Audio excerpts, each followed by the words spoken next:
रात्रीचा 1 वाजलेला आहे फ्रेंड्स आणि आम्ही निघालो आहोत कुठे उज्जैन महाकालला.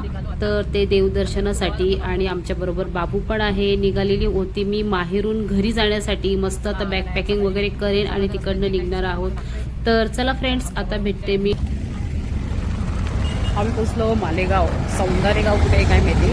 इकडे सप्तशृंगीगड, इकडे सापुतारा. अरे वा, सप्तशृंगी आणि सापुतारा पाहिला तर मला एकदम अचंबत झालं. कारण सापुतारामध्ये मी आताच गेलेली आणि त्याची मी व्हिडिओ पण काढलेली होती. त्याचं ब्लॉग खरंच खूप छान, एकदम छान असं तो हिल पॉईंट आहे सापुतारा. तुम्ही कधी नसेल गेला तर नक्की जा. आणि छान वातावरण थांबलेलं आहोत. सकाळचे 10 वाजलेले आहे तिकडे आणि आम्ही नाश्ता करतो. आमच्या इकडचेच लोक आलेली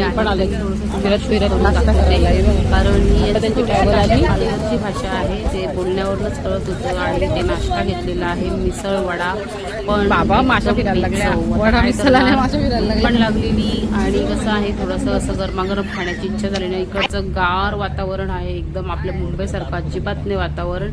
तर नाश्ता वगैरे करून आम्ही मस्त निघालो परत आपल्या प्रवासासाठी. आणि आम्हाला पोचायचं आहे उज्जैनला. आमचा अचानक हा ठरलेला प्लॅन आहे फ्रेंड्स. तर असं वाटलं पण नव्हतं का आम्ही उज्जैनला निघू रात्रीच.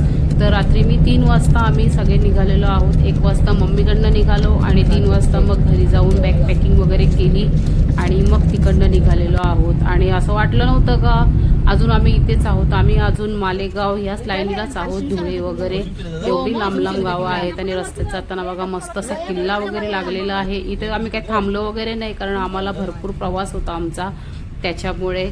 तर किल्ला हा कोणता आहे नक्की मला कमेंट्स करून सांगा. आम्ही काय एवढं हे पाहिलं नाही किल्ला वगैरे कोणता होता, पण इथे लोक थांबलेली होती. आणि आणखी एक किल्ला लागलेला आहे. असे छोटे छोटे किल्ले लागलेले आहेत तिकडे.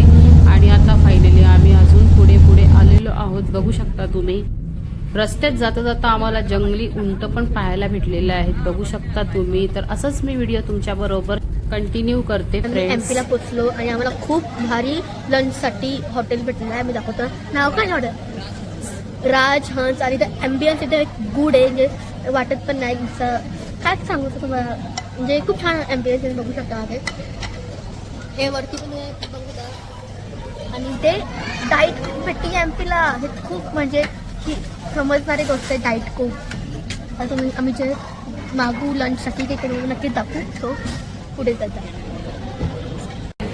तिथे गेलं प्लेट इज सर्व. अजून आमचं जेवण आलं नाही. जेवण यायचं बाकी आहे. हे सगळे बसलेत मस्त जेवण करायला इकडे. मस्त 4-5 आम्ही हॉटेल चेंज केले आणि इकडे आलो. आता आम्ही खूप सारे हॉटेल चेंज करत आलो इथे. So next go.